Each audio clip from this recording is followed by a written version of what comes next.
every crime is a wound on the world. We're here to dissect it, layer by layer, to find the truth buried within. This is Anatomy of Crime. The water of Waitemata Harbor is cold and black, a mirror reflecting the city lights of Auckland. It's a place of passage, a safe haven, the last stop for countless sailors before they venture into the vast, unforgiving expanse of the South Pacific. On the night of July 10, 1985, Marsden Wharf is quiet. The gentle lapping of water against pylons, the distant hum of the city, the soft clinking of rigging against masts. Docked among the other vessels is a 4-meter converted fishing trawler, distinguished not by its size but by its purpose. On its bow, a dove of peace carrying an olive branch. Along its hull, a vibrant rainbow. This is the flagship of Greenpeace. This is the Rainbow Warrior. Inside, a small birthday party is winding down. The crew, a collection of activists, sailors, and idealists from around the world, are celebrating. They are a family bound by a shared mission to protest French nuclear testing at the Moruroa Atoll, thousands of kilometers away. There is a sense of anticipation, of purpose. In a few days, they will lead a flotilla into the heart of France's nuclear testing zone. But tonight, they are safe. They are docked in a friendly port, in a friendly nation that shares their anti-nuclear convictions. The idea of danger here, in the heart of Auckland, is unthinkable. It is an absurdity. Just before midnight, the unthinkable happens. A sudden, muffled concussion shudders through the ship. The lights flicker and die. Confusion reigns in the darkness. Crew members stumble from their bunks, calling out to one another. Some think the trawler has been hit by a tugboat. Others think a generator has blown. The ship is taking on water, and fast. The captain orders everyone to abandon ship. Most scramble onto the wharf, their bare feet hitting the cold, damp wood. But one man, the ship's photographer, Fernando Pereira, doubles back. In the chaos, he remembers his cameras, his precious equipment, his chronicle of their journey. He disappears below deck. And then a second blast rips through the Rainbow Warrior. This one is different. It is sharper, more violent, a brutal punctuation mark to the first. It tears a massive hole in the side of the engine room, precisely where Pereira would have been. The sea rushes in not as a leak, but as a flood. The ship, a vessel that had stood against whalers and weathered Arctic ice, groans under the assault. Within minutes, the iconic symbol of environmental protest lurches, lists, and sinks into the dark water of the harbor, coming to rest on the seabed. It takes with it Fernando Pereira, who drowns, trapped in the twisted metal of his floating home. On the wharf, the stunned crew can only watch, shivering in the cold night air, as the rainbow disappears beneath the waves. They are confronted with a horrifying reality. This was no accident. This was a bombing. This was an act of terrorism. But who would do this? And why? The search for those answers would lead New Zealand investigators down a rabbit hole of international espionage, political scandal, and murder, exposing a truth so audacious it seemed to belong in a spy novel, not the tranquil waters of Auckland. Today, we dissect the anatomy of that crime. An anatomy, not of a lone wolf or a radical cell, but of state-sponsored eco-terrorism, where the assassins carried diplomatic passports, and the orders came from the highest levels of a supposedly allied government. To understand the events of July 10, 1985, you must first understand the vessel at the heart of the story. The Rainbow Warrior was not just a ship, it was a powerful symbol. Originally a diesel research trawler built in 1955 and named the Sir William Hardy, it was purchased by Greenpeace UK in 1977. It was rechristened with a name inspired by a Cree Indian prophecy, one that spoke of a time when the earth would be ravaged, and a new tribe of warriors would emerge to heal it. The Warriors of the Rainbow. For 8 years, that is what the ship and its crew did. They put themselves between the harpoons of Soviet whalers and the whales they were hunting. They sailed into the path of ships dumping radioactive waste into the ocean. They were a floating testament to direct, non-violent action. By 1985, the ship's mission was focused on the South Pacific, the unwilling stage for France's atmospheric and underground nuclear testing program. For decades, the French government had used the remote atolls of Mururoa and Fangataoufa in French Polynesia as their primary testing grounds. This program, known as the Force de Frappe or Strike Force, was the cornerstone of France's post-war identity as a global power, a symbol of its sovereignty and military independence. To the French government, nuclear capability was non-negotiable. To the people of the Pacific, it was a colonial scar, a source of radioactive fallout that poisoned their environment and their people. New Zealand had become a vocal leader of this anti-nuclear sentiment. Under Prime Minister David Lang, the country had declared itself a nuclear-free zone, famously banning nuclear-powered or nuclear-armed ships from its ports, a move that fractured its military alliance with the United States. The public was overwhelmingly supportive, so when the Rainbow Warrior arrived in Auckland in July 1985, it was greeted as a hero. It was preparing to lead a flotilla of private yachts, a peace fleet, to Mururoa to protest an upcoming series of French tests. The plan was to be a thorn in the side of the French military, to use their presence to disrupt the tests and draw global media attention to the issue. The crew was a microcosm of the global environmental movement, young, passionate people from a dozen different countries. The captain was Peter Wilcox, an experienced American sailor. The first mate was Martini Gauthier, from the Netherlands, and there was Fernando Pereira, a 35-year-old freelance photographer, also from the Netherlands. Pereira was not a seasoned activist in the same way as the others. He had joined the voyage to document it, to tell its story through his lens. He was a dedicated professional, a father of 2 young children, who saw the power of a single image to change the world. He was excited about the mission, but also looking forward to returning home. On the night of the bombing, the crew had gathered to celebrate his birthday. It was a small, cheerful affair that ended in unimaginable tragedy.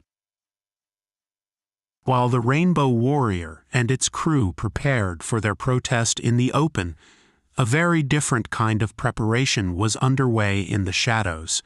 In Paris, within the cold, institutional walls of the headquarters of the DGSE, the French Foreign Intelligence Service, the problem of the Rainbow Warrior was being discussed with military precision.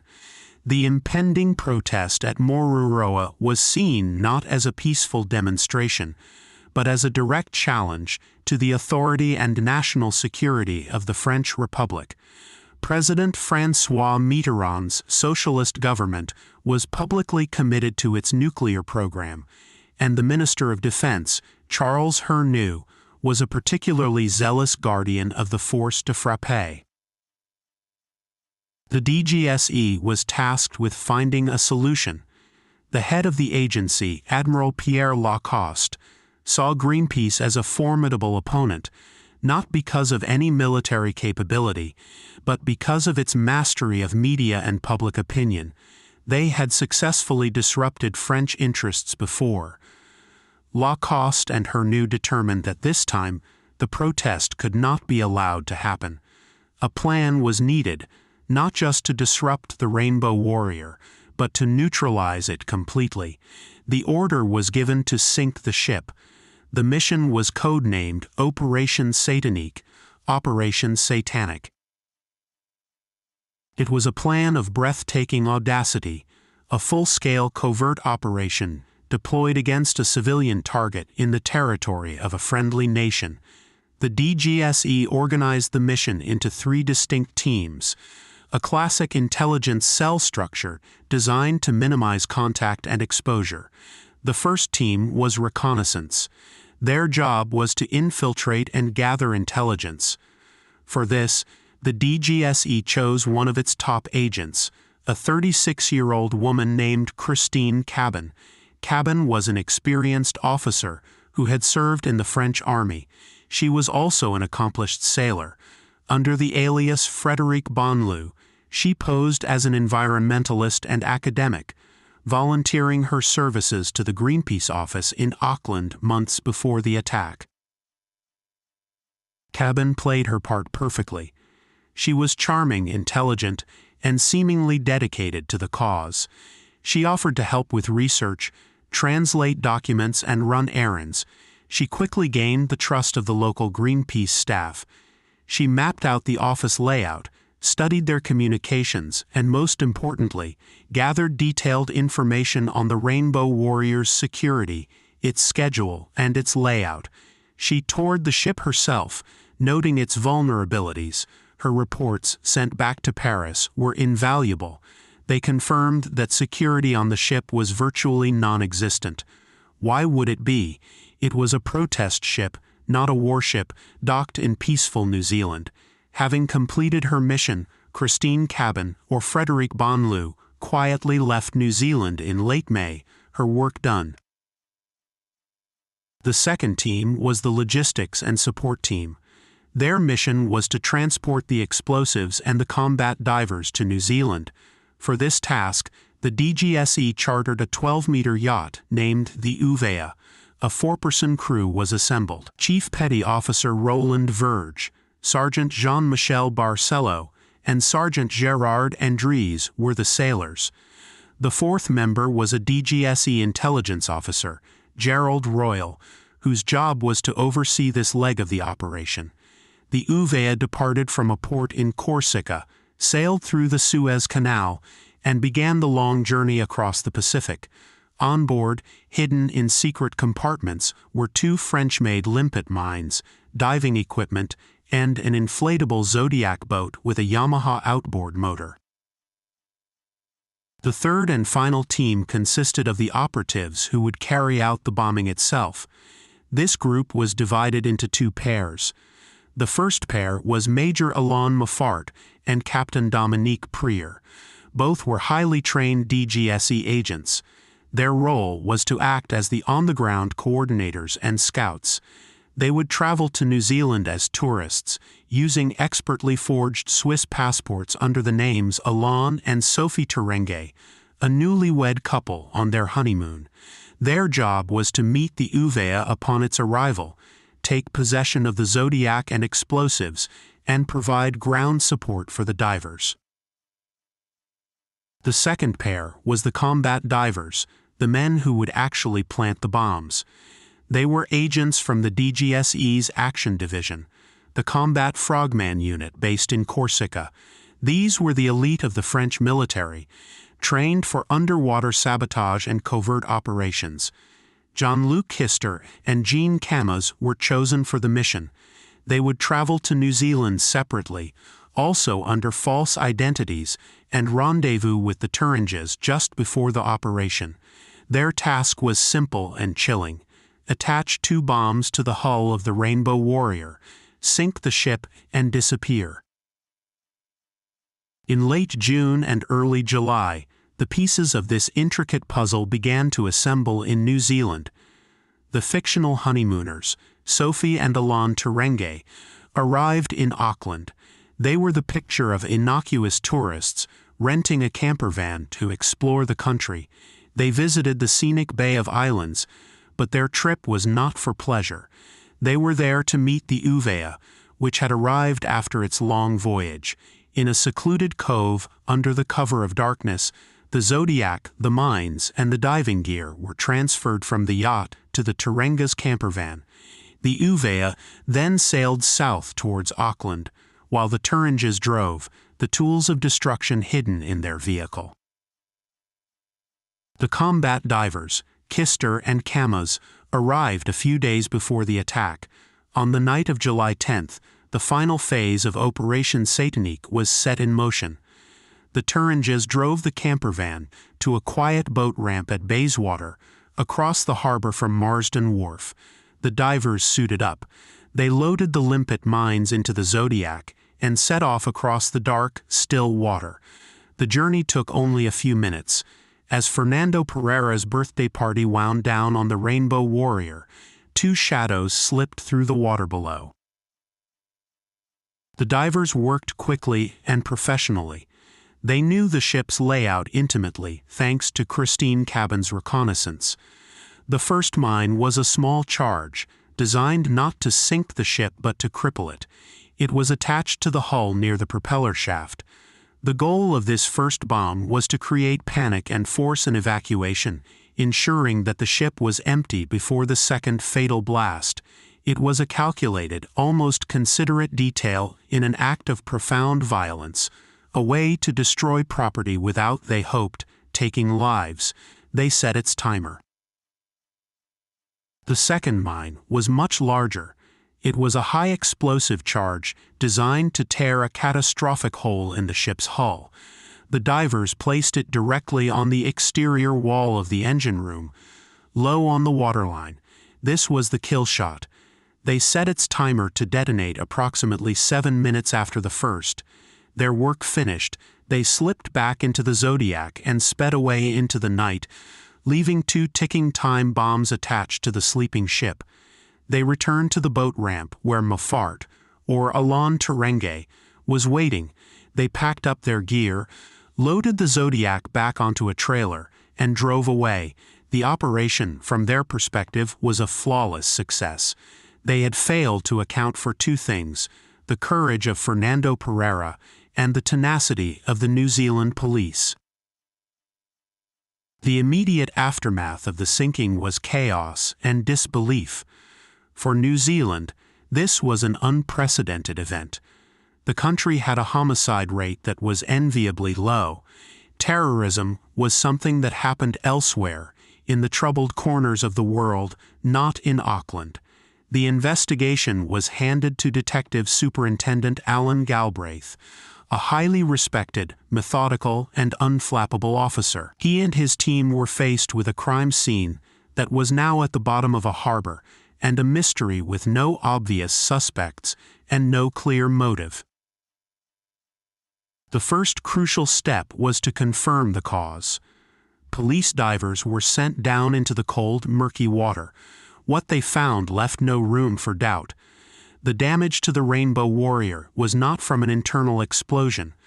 The metal plates of the hull were bent inwards, the clear signature of an external blast.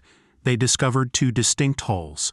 One was a ragged tear near the engine room, large enough to swim through. The other was smaller, near the propeller. This confirmed the two-explosion theory reported by the crew. Forensic analysis of fragments found on the seabed would later identify the explosive as a plasticized nitrate, a type commonly used by the military. The investigation on land began with the painstaking work of interviewing hundreds of people. The crew, wharf workers, residents with a view of the harbor. A picture of the night began to form, but the crucial details were missing. Then, a small but vital clue emerged. Several witnesses recalled seeing an inflatable boat, a Zodiac, speeding away from the area around the time of the explosions. One witness, a member of a local boating club, gave a particularly detailed description of the boat and its occupants. The real breakthrough, however, came from a source that has solved countless crimes: a vigilant neighbor.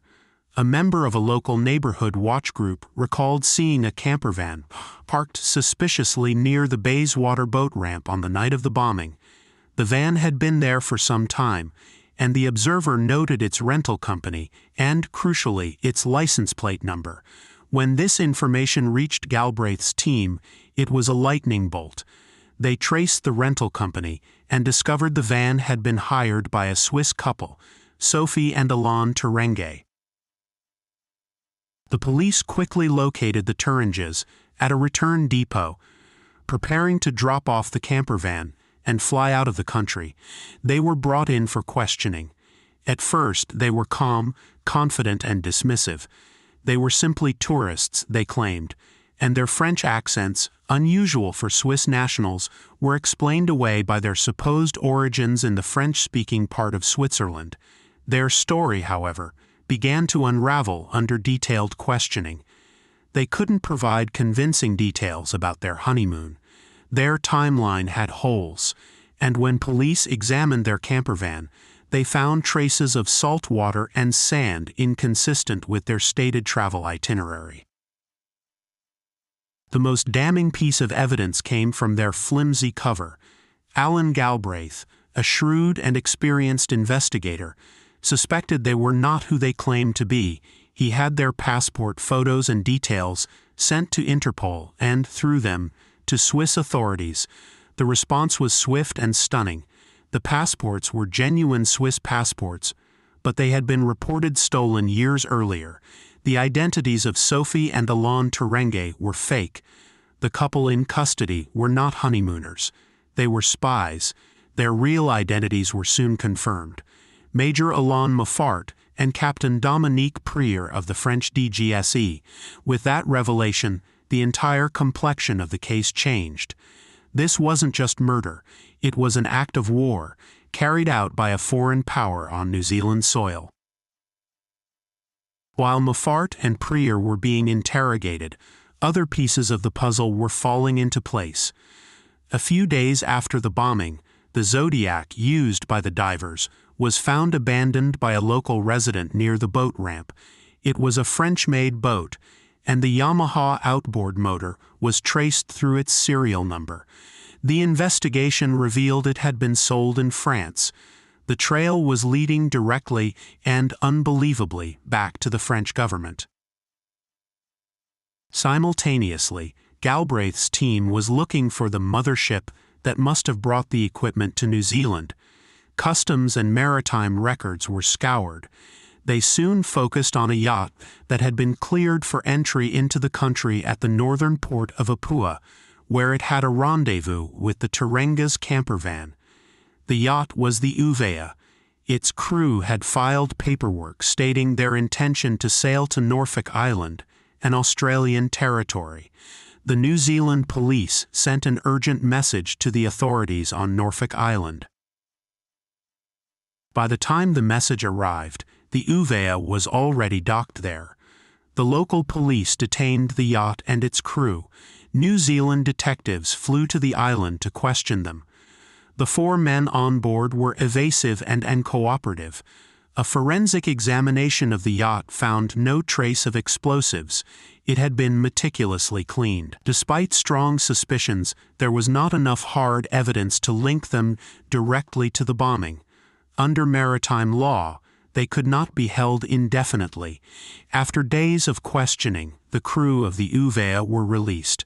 They immediately set sail and disappeared, eventually returning to France. It was a frustrating setback, but the net was closing. The arrest of 2 confirmed French Secret Service agents in connection with a fatal bombing on its soil sent shockwaves through New Zealand. Prime Minister David Lang was furious. He publicly condemned the attack as a sordid act of international state-backed terrorism. The French government, however, responded with a wall of denial and obfuscation. The French ambassador in New Zealand delivered a formal statement from Paris, flatly denying any involvement. The French government does not deal with its opponents in such ways, the statement read. It was a lie. And it was a lie the French government would cling to for as long as it possibly could. President Mitterrand and his government initiated a strategy of containment. They launched an internal inquiry led by a senior government official, Bernard Tricot. The goal of this inquiry was not to find the truth, but to construct a plausible narrative that would insulate the government from responsibility. The DGSE, they would claim, was only tasked with surveillance of Greenpeace, not sabotage. If any agents had gone further, they were rogue elements who had misinterpreted their orders or acted on their own initiative. The sinking of the ship, they suggested, was the work of a third team of agents whose existence and actions were unknown to Moffat, Prieur, and their superiors in Paris. The Tricot Report, released in late August 1985, was a masterclass in political maneuvering. It admitted that a surveillance operation had taken place, but concluded there was no proof linking the French government to the bombing itself. It was a transparent whitewash, and it was met with derision in New Zealand and skepticism around the world. The New Zealand police had 2 high-ranking French spies in custody. The evidence trail, from the Zodiac to the fake passports, pointed directly to a state-sponsored operation. The idea that this was the work of a few rogue agents acting without orders was simply not credible. The French government underestimated the power of a free press, while the politicians in Paris were building their wall of denial. Journalists in France were digging. Investigative reporters at the leading newspaper, Le Monde, began to receive leaks from disgruntled sources within the DGSE and the French military. These sources were appalled by the amateurish execution of the operation, the abandonment of their agents Moffat and Prieur, and the government's clumsy attempts to cover it up. On September 17th, Le Monde published a bombshell report.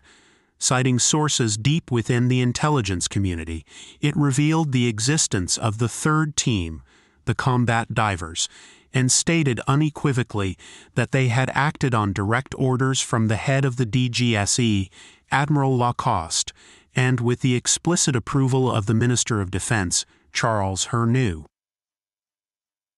The story blew the government's cover story to pieces. The political scandal, which became known as L'Affaire Greenpeace, exploded. Charles Hernu, the defense minister, could no longer maintain his position. He was forced to resign in disgrace. Admiral Lacoste, the head of the DGSE, was summarily fired. The pressure on the government became unbearable. Finally, on September 22, 1985, 2.5 months after the bombing, the French Prime Minister, Laurent Fabius, appeared on television and made a stunning admission to the nation and the world. "The truth is cruel," he said. "Agents of the French Secret Service sank this boat. They were acting on orders." The admission confirmed what New Zealand had suspected all along. It was a moment of vindication for Alan Galbraith and his investigators. But it also plunged relations between France and New Zealand into a deep crisis. A NATO ally and a major European power had admitted to carrying out a terrorist attack on the soil of a small, friendly South Pacific nation, killing a man in the process. The question now was what form justice would take. For Alain Moffat and Dominique Prieur, the 2 agents caught in the net, the future was grim. They were facing trial in a New Zealand court on charges of murder, arson, and conspiracy. The New Zealand government was determined to see them tried to the full extent of the law. A murder conviction carried a mandatory life sentence. The French government, having been forced to admit its guilt, now shifted its strategy. Its new priority was to get its agents back. A lengthy trial would be a political and public relations disaster, with the potential for even more embarrassing secrets about the DGSE's operations to be revealed in open court. Behind the scenes, intense negotiations began. The French government made a strategic decision. To avoid the murder charge and a protracted trial, Moffat and Prieur would plead guilty to the lesser charges of manslaughter and willful damage. On November 4, 1985, they appeared in the High Court in Auckland and entered their pleas. The strategy worked. The trial was averted. The judge, sentencing them on November 22, acknowledged the fact that they were soldiers acting on orders, but emphasized the gravity of their crime. People who come to this country and commit terrorist activities cannot expect to have a short holiday at the expense of our government and return home heroes, he stated. he sentenced both Alain Moffat and Dominique Prieur to 10 years in a New Zealand prison. For New Zealand, justice seemed to have been served. But France was not finished. The Mitterrand government immediately began to exert immense political and economic pressure to secure the release of their agents. They threatened to block New Zealand's agricultural exports, particularly butter and lamb, to the crucial European market. For a country as dependent on agricultural trade as New Zealand, this was economic warfare. The French government also made it clear that it would veto any attempts by the UK to impose sanctions, leveraging its power within the European economic community. Faced with this relentless pressure, and with its primary trading partner, the UK, offering little support, New Zealand's government found itself in an impossible position. Prime Minister David Lang famously declared that his country would not be bribed, bullied, or blackmailed. But the economic reality was harsh.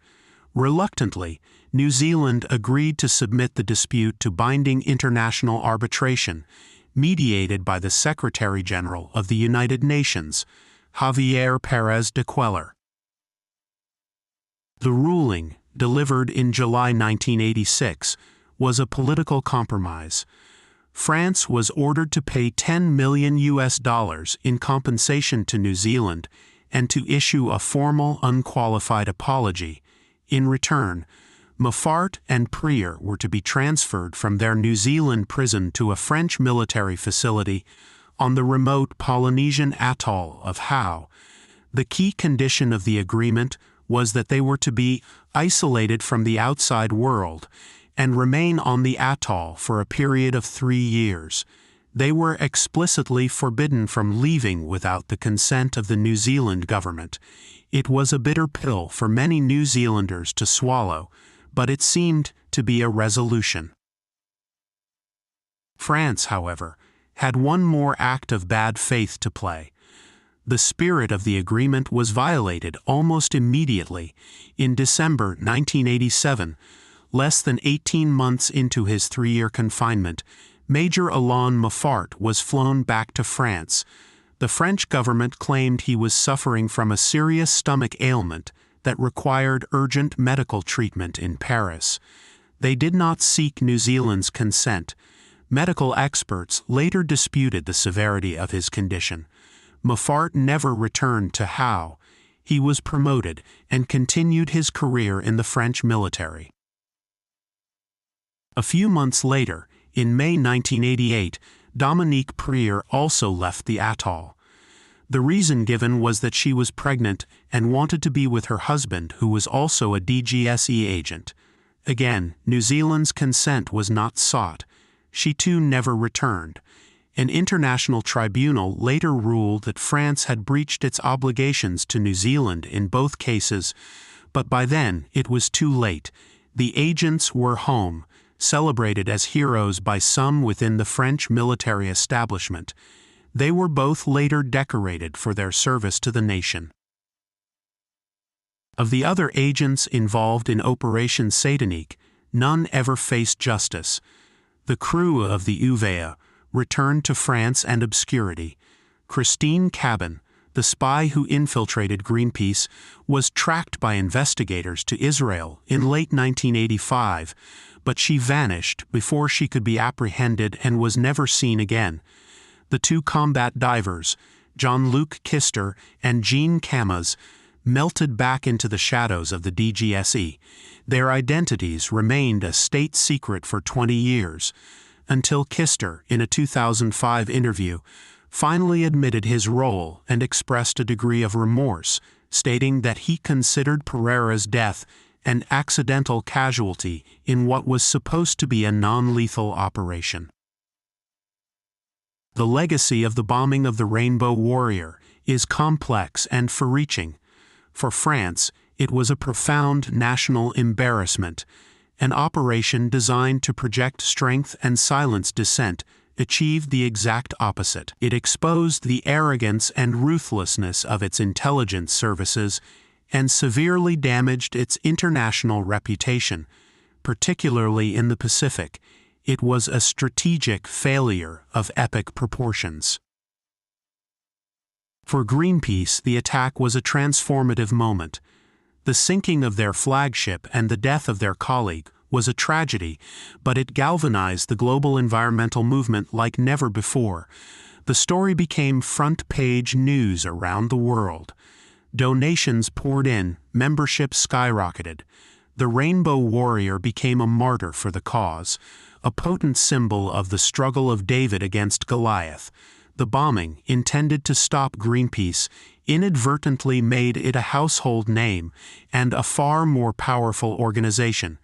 A new Rainbow Warrior was launched a few years later, funded in part by the compensation paid by the French government.